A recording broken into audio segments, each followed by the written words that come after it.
वडापाव विकणारा राजू ट्रेनच्या मागे पळत होता. त्याच्या छोट्या हातात वडापाव घट्ट पकडलेला होता. ट्रेन सुटताच त्याने ट्रेनमधल्या एका माणसाला तो वडापाव विकला. दोघांचीही घाई झाली.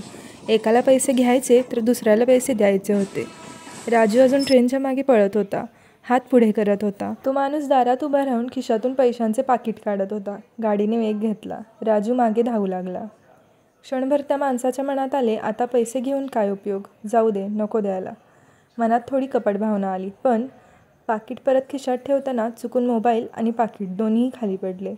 तो घाईघाईने पकडायला गेला, पण ट्रेन थोडी वेगाने पुढे गेल्याने शक्य नाही झाले.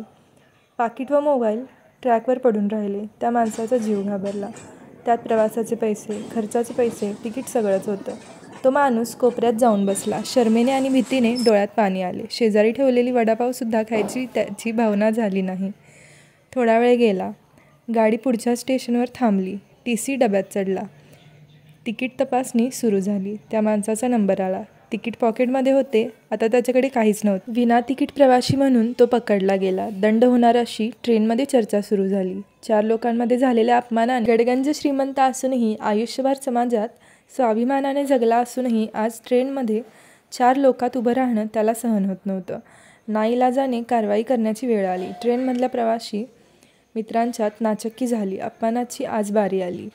हे सगळं त्याच्या मनाविरुद्ध चाललेलं होतं.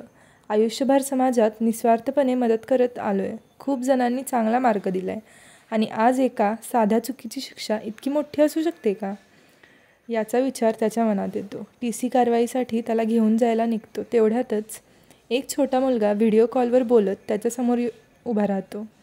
सर्वजण थांबतात. त्या मुलाच्या हातात एक पिशवी असते. त्यात पाकीट व मोबाईल असतो. मुलगा ते त्या माणसाच्या हातात देतो. तो माणूस ते उघडतो. पाकिटात सगळे पैसे आणि तिकीट तसेच्या तसे असतात. क्षणभर तो निःशब्द होतो. त्याला काय चाललंय काही समजत नाही. त्याच्या डोळ्यातून आपोआप अश्रू येतात. तो मुलाला मिठी मारतो आणि रडतो. तिथला माहोल गंभीर होतो. एकजण टाळ्या वाजवू लागतो. मुलगा कावराबावरा होतो. सगळेच टाळ्या वाजवू लागतात. काही वेळ फक्त टाळ्यांचा आवाज घुमू लागतो. त्याच्या हातातल्या फोनवरच्या व्हिडिओ कॉलवर राजू ते सगळं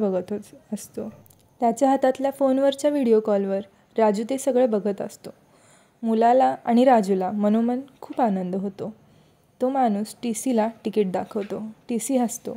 त्याच्या खांद्यावर हात ठेवतो आणि काहीही न बोलता पुढे निघून जातो. तो माणूस मुलाला विचारतो, हे तुझ्याकडे कसे आले? मुलगा हसत सांगतो, मी मागच्या डब्यात खेळणी विकत होतो. तुमचे पॉकेट सापडले. माझ्या भावाने पाहिले. त्याने उचलून पिशवीत घालून माझ्याकडे डब्यात फेकले आणि मला व्हिडिओ कॉल करून तुम्हाला द्यायला सांगितले. त्याचे नाव राजू आहे. त्यानेच तुम्हाला वडापाव विकला होता. त्या माणसाला अपराधीपणाने पुन्हा रडू येते. माझ्या मनात त्याला फसवण्याची भावना आली होती. पण राजूने आणि तू प्रामाणिकपणा आणि मनाचा मोठेपणा दाखवून माझी सगळी पैशांची श्रीमंती आणि समाजातील खोटी प्रतिष्ठा यांची किंमत शून्य आहे हे मला दाखवून दिले.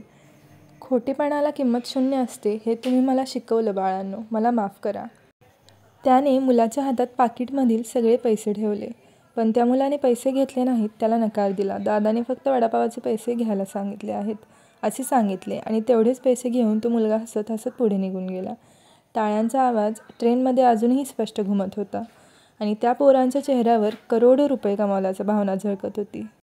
सारांश. आयुष्यात काय मिळवायचे आहे? पैशापेक्षा मोठा प्रामाणिकपणा असतो. प्रत्येक माणसाला त्याचे मन आणि मूल्य जपता आले पाहिजेत. विश्वास जपता आला पाहिजे.